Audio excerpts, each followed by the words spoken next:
Hai Positive People, kita akan menjalankan seri pengajaran kita dalam Matius pasal 26. Kali ini kita mengambil ayat 14 sampai 16. Judulnya Yudas mengkhianati Yesus. Kemudian pergilah seorang dari ke-12 murid itu yang bernama Yudas Iskariot kepada imam-imam kepala. Ia berkata, "Apa yang hendak kamu berikan kepadaku supaya aku menyerahkan dia kepadamu?" Mereka membayar 30 uang perak kepadanya. Dan mulai saat itu ia mencari kesempatan yang baik untuk menyerahkan Yesus. Saudaraku kekasih dalam Tuhan, setiap orang pasti tidak mau yang namanya dihianati. Tetapi tahukah saudara, selama kita hidup di dunia ini, kita gak pernah lepas dari namanya dihianati. Mungkin kita gak mau dihianati, tapi dalam kenyataannya kita harus melewati pengkhianatan juga. Nah, banyak orang yang tidak siap untuk dihianati. Akhirnya mereka begitu kecewa, down, dan mengambil keputusan yang begitu keliru. Ada banyak rumah tangga yang akhirnya bercerai, tidak bisa lagi menerima satu dengan lain karena suaminya berkhianat kepada istri, atau sebaliknya, istrinya berkhianat kepada suaminya. Banyak pemimpin perusahaan yang begitu down, kecewa, marah-marah, dan akhirnya jatuh sakit karena orang kepercayaan membawa kabur uang perusahaannya. Banyak hubungan pertemanan menjadi musuh bebuyutan karena dihianati. Tahukah saudara bahwa dihianati dan menjadi pengkhianat adalah suatu yang tidak bisa dipisahkan dari dunia ini.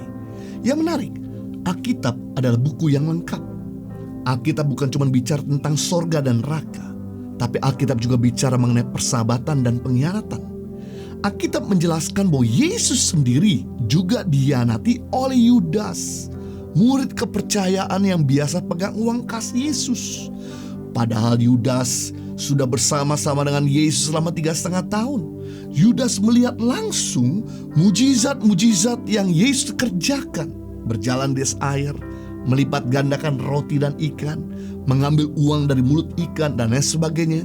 Yudas pun merasakan kebaikan dan kasih Tuhan Yesus dalam kehidupannya. Lalu yang menjadi pertanyaan, kenapa Yudas tetap mengkhianati Yesus? Yudas sama dengan murid-murid yang lain, mengharapkan Yesus bisa jadi superhero yang membebaskan orang-orang Yahudi dari penjajah Romawi, membebaskan orang-orang Yahudi dari politik Romawi.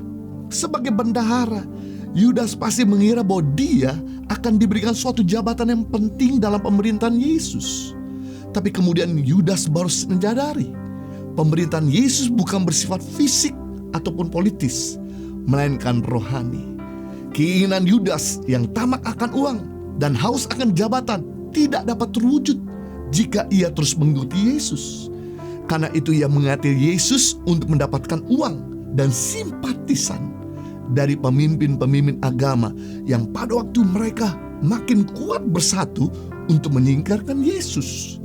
Nah, dalam kitab Matius dituliskan secara tepat uang yang diterima Yudas untuk mengkhianati Yesus yaitu 30 keping perak. Sama nilainya atau harganya membeli seorang budak. Dan Keluaran pasal 21 ayat 32. Sebetulnya rencana para pemimpin agama menunggu sampai sesudah Paskah baru menangkap Yesus. Namun karena tawaran Yudas yang tidak terduga-duga, mereka mempercepat untuk menangkap Yesus dan melakukan penyaliban bagi Kristus. Saya mau bagikan ada 3 pelajaran tentang pengkhianatan. Ada 3 pelajaran penting dalam perikop ini. Yang pertama, pengkhianatan bisa saja terjadi dengan orang yang dekat dengan kita, dengan orang yang tidak disangka-sangka, orang yang menurut kita nggak mungkin bisa berbuat seperti itu. Saudaraku kekasih dalam Tuhan, Yesus dihianati bukan oleh orang Farisi, bukan oleh orang-orang ahli Taurat, bukan oleh orang-orang yang pernah dijungkir balikan meja mereka pada waktu di Bait Allah, bukan dari orang-orang yang pernah ada di dalam Bait Allah. Tetapi Yesus dihianati oleh orang terdekat dengannya, yaitu murid kepercayaan sendiri. Makanya saudaraku kekasih dalam Tuhan, siapkan diri kita untuk menghadapi kenyataan yang buruk. datang dalam kehidupan kita. Bayangkan, dari 12 murid Yesus, satu jadi pengkhianat. Berarti bisa saja dari 12 teman kita, 12 karyawan kita, atau 12 orang di sekeliling kita, bisa salah satu jadi pengkhianat buat kita. Walaupun kita menolak hal itu jangan sampai terjadi, namun kita harus punya hati yang selalu siap jika keadaan berjalan tidak sesuai dengan rencana kita. Belajarlah untuk menerima kenyataan, sekalipun sulit untuk dimengerti. Life must be go on. Hidup harus terus dijalani. Hidup ini harus terus maju. Orang yang bahagia adalah orang yang bisa menerima keadaannya. Sedangkan orang yang tidak bahagia adalah orang yang tidak bisa menerima keadaannya. Kalau kita nggak bisa menerima keadaan di mana kita dihianati, tidak bisa mengampuni, Anda tidak bisa lagi maju, maka Anda akan jadi orang yang paling tidak bahagia. Kalau Tuhan izinkan hal ini terjadi, pasti ada maksud yang terbaik di balik semuanya ini. Yang kedua, pelajaran yang berharga tentang pengkhianatan, yaitu pengkhianatan bisa terjadi tanpa sebuah kesalahan. Yesus tidak berbuat salah kepada Yudas. Yesus tidak pernah berbuat dosa kepada siapapun, tetapi Yudas tetap mengkhianati Yesus. Itu sebabnya ketika pengkhianatan terjadi dalam kehidupan kita, janganlah kita berkecil hati. Janganlah kita berkata, apa salah dalam hidup saya? Bisa saja orang yang pernah Anda bantu tiba-tiba berkhianat kepada Anda. Saya teringat ada satu anak Tuhan di daerah terpencil yang kami support gajinya, hidupnya, bahkan juga fasilitas untuk pelayanan pekerjaan Tuhan yang ada di daerahnya. Sampai akhirnya hamba Tuhan tersebut dipercaya organisasinya untuk jabatan yang lebih tinggi. Karena melihat bahwa kerjasama kami dengan dia, dengan kami support dana, anak-anak bisa makin terbantu, pendidikan berjalan dengan baik, mengentaskan buta huruf di sana, bahkan juga mengentaskan gizi buruk juga di sana. Tapi ternyata dengan berjalan waktu, orang ini menyunat uang yayasan, dan kemudian kami tidak lagi kasih petty cash, kami tidak lagi transfer uang cash kepada hamba Tuhan ini. Dan kemudian hamba Tuhan ini mulai marah. Kami mulai transfer uang kepada supplier sembako, gaji guru-guru kami langsung transfer, tidak lagi lewat orang ini. Orang ini langsung marah. Dan dia berkata, kalau kamu gak bisa transfer lewat saya, kita akan putus hubungan. Dan tidak ada satu yayasan yang bisa berjalan di desa ini, di daerah ini tanpa saya. Akhirnya saya bersama istri tetap mengambil keputusan untuk tidak mentransfer lagi lewat dia. Kita cuma transfer untuk gajinya saja. Dan dia mulai marah, nggak bisa terima. Dia mulai tutup jalan, dia mulai putuskan hubungan dan pergerakan tangan pengaram di sana. Tapi yang menarik, sekalipun orang ini menutup pintu, Tuhan membuka pintu yang lain.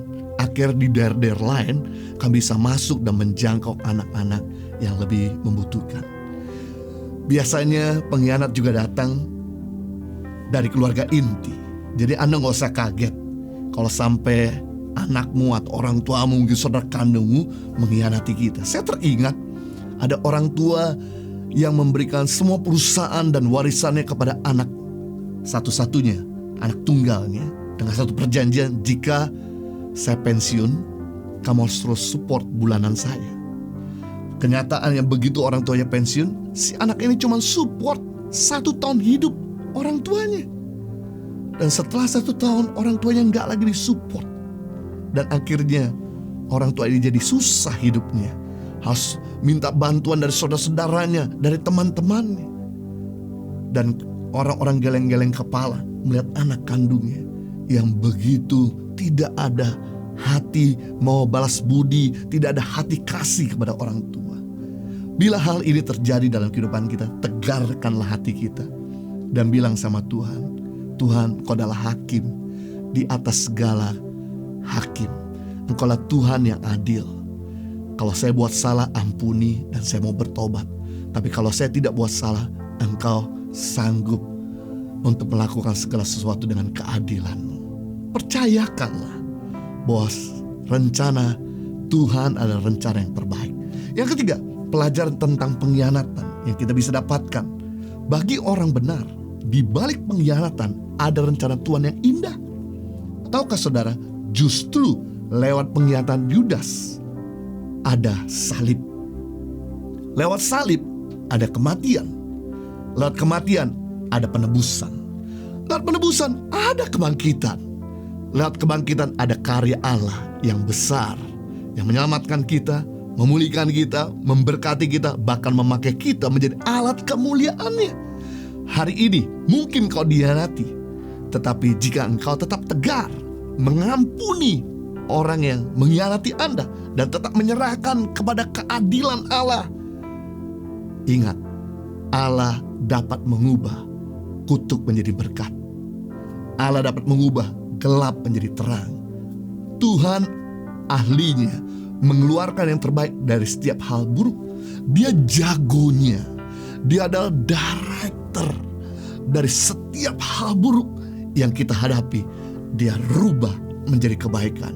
Itu sebabnya dalam kesimpulan hidupnya Yusuf dalam Kejadian 50 ayat 20, manusia bisa mereka-reka yang jahat, tapi Tuhan sanggup mengubah menjadi kebaikan.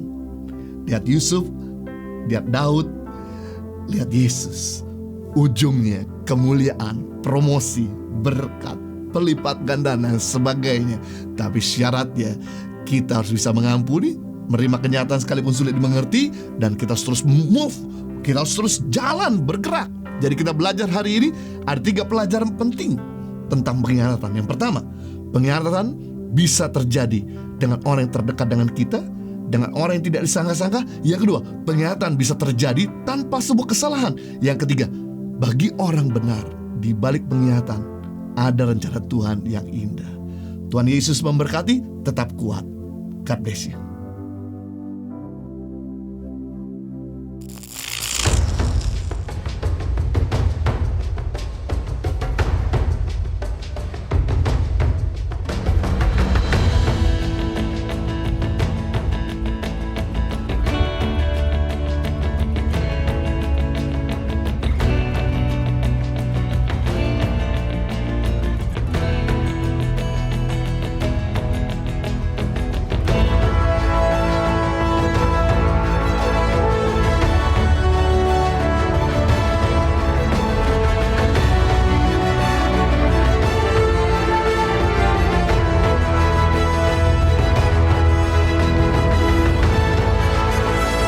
Suka duka, perjuangan guru tangan pengharapan dalam membangun pendidikan di pedalaman Indonesia.